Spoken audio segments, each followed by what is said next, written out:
ಬಂದ್ ವಿರೋಧಿಸಿ ಸತ್ಯಾಗ್ರಹ ಮಾಡುವಂತಹ ಒಂದು ನಡೆ ಇಲ್ಲಿ ಕಾಣಿಸ್ತಾ ಇದೆ. ನಾಳೆ ಕರ್ನಾಟಕ ಬಂದ್ಗೆ ಕರೆ ನೀಡಿರುವ ಹಿನ್ನೆಲೆಯಲ್ಲಿ ಕರ್ನಾಟಕ ಬಂದ್ ಅನ್ನು ವಿರೋಧಿಸಿ ಉಪವಾಸ ಸತ್ಯಾಗ್ರಹವನ್ನು ನಡೆಸಲಾಗುತ್ತೆ. ಟೌನ್ ಹಾಲ್ ಬಳಿ ಉಪವಾಸ ಸತ್ಯಾಗ್ರಹವನ್ನು ನಡೆಸಲಿಕ್ಕೆ ನವಕರ್ನಾಟಕ ಯುವಶಕ್ತಿ ಸೇರಿದಂತೆ ಹಲವು ಸಂಘಟನೆಗಳು ಈಗ ಮುಂದಾಗಿವೆ. ಬೇಡಿಕೆಗಳ ಈಡೇರಿಕೆಗೆ ಬಂದ್ ಮಾತ್ರ ಇನ್ನು ಶಾಶ್ವತ ಪರಿಹಾರ ಅಲ್ಲ, ಬಂದ್ನಿಂದ ಸಾರ್ವಜನಿಕರಿಗೆ ನಷ್ಟವಾಗುತ್ತೆ. ಇದೇ ಬೇಡಿಕೆಗಳ ಈಡೇರಿಕೆಗಾಗಿ ಈಗಾಗಲೇ ಸಾಕಷ್ಟು ಬಂದ್ ಅನ್ನ ಆಚರಿಸಲಾಗಿದೆ. ಬೇಡಿಕೆಗಳ ಈಡೇರಿಕೆಗೆ ಬಂದ್ ಒಂದೇ ಶಾಶ್ವತ ಪರಿಹಾರ ಅಲ್ಲ, ಅದನ್ನು ಹೊರತುಪಡಿಸಿ ಯಾವ ಕ್ರಮವನ್ನ ಕೈಗೊಳ್ಳಬೇಕು ಅಂತ ನಾವು ಆಗ್ರಹಿಸಬೇಕು ವಿನಃ ಬಂದ್ ಮಾಡೋದ್ರಿಂದ ನಮ್ಮ ಬೇಡಿಕೆ ಈಡೇರೋದಿಲ್ಲ. ಈ ಬಂದ್ ಮಾಡಬೇಕಾಗಿದ್ದಂತಹ ಸಂದರ್ಭ ಯಾವುದು ಅಂತ ನೋಡೋದಾದ್ರೆ ನಾವು ಈ ಹಿಂದೆ ಇದೇ ವಿಷಯಕ್ಕಾಗಿ ಸಾಕಷ್ಟು ಬಾರಿ ನಾವು ಬಂದ್ ಅನ್ನ ನಡೆಸಿದ್ದೀವಿ. ಸೊ ಆದಾಗ್ಯೂ ಮತ್ತೆ ಅದೇ ವಿಷಯಕ್ಕೆ ಬಂದ್ ನಡೆಸೋದ್ರಿಂದ ಯಾವುದೇ ರೀತಿಯ ಪರಿಹಾರ ಸಿಗೋದಿಲ್ಲ. ನಮಗೆ ಇದರ ಪರವಾಗಿ ನಾವು ಧ್ವನಿ ಎತ್ತಬೇಕು. ಆದರೆ ಪ್ರತಿ ಸರ್ತಿ ಒಂದು ಈ ಥರ ಬಂದನ್ನು ನಡೆಸೋದ್ರಿಂದ ಸಾರ್ವಜನಿಕರಿಗೆ ಅದು ತೊಂದರೆಯನ್ನು ಉಂಟು ಮಾಡುತ್ತೆ ಅಂತ. ಸೊ ಇಲ್ಲಿ ಮತ್ತೊಂದು ಕಡೆ ಕನ್ನಡ ಪರ ಸಂಘಟನೆಗಳು ಸತ್ಯಾಗ್ರಹವನ್ನು ಮಾಡಲಿಕ್ಕೆ ಮುಂದಾಗಿವೆ.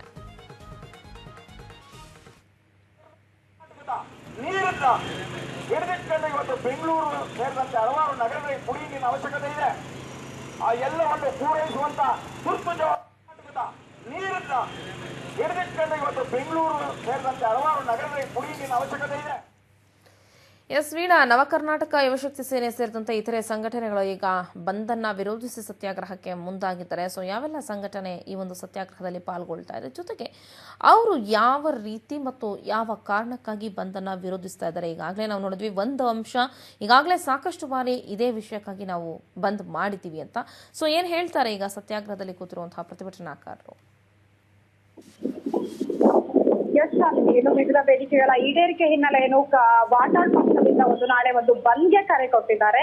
ಈ ಒಂದು ಬಂದ್ ಹಿನ್ನೆಲೆ ಸಾಕಷ್ಟು ಅನುಮಾನಗಳನ್ನ ಹಾಕಿತ್ತು. ಏನಂದ್ರೆ ನಾಳೆ ಬಂದ್ ಆಗುತ್ತಾ ಇಲ್ಲ. ಇನ್ನೊಂದು ಕನ್ನಡ ಸಂಘಟನೆಗಳಿಗೂ ಬಂದ್ಗೆ ಸಪೋರ್ಟ್ ನೀಡಿದ್ರೆ ಇನ್ನು ಕೆಲವು ಸಂಘಟನೆಗಳು ಬಂದ್ಗೆ ಸಪೋರ್ಟ್ ನ ಹಿಂದೆ ತಗ್ಗಿತ್ತು.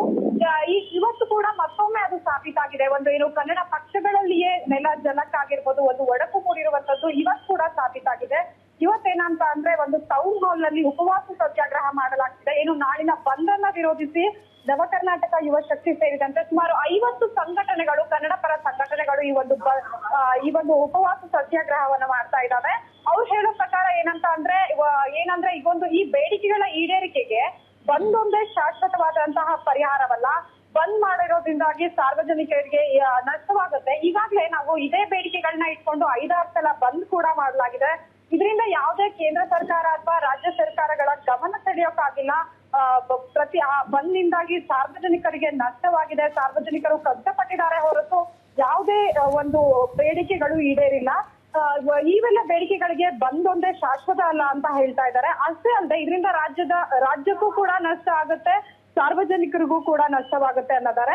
ಮತ್ತೆ ಕೇವಲ ಈ ಬೇಡಿಕೆಗಳ ಈಡೇರಿಕೆಗೆ ಬಂದೊಂದೇ ಅಲ್ವಾ, ಚಳುವಳಿ ಮಾಡೋದ್ರ ಮೂಲಕ ಆಗಿರ್ಬೋದು, ಉಪವಾಸ ಸತ್ಯಾಗ್ರಹ ಮಾಡೋದ್ರ ಮೂಲಕ ಕೂಡ ನಾವು ಗಮನ ಸೆಳೆಯಬಹುದು.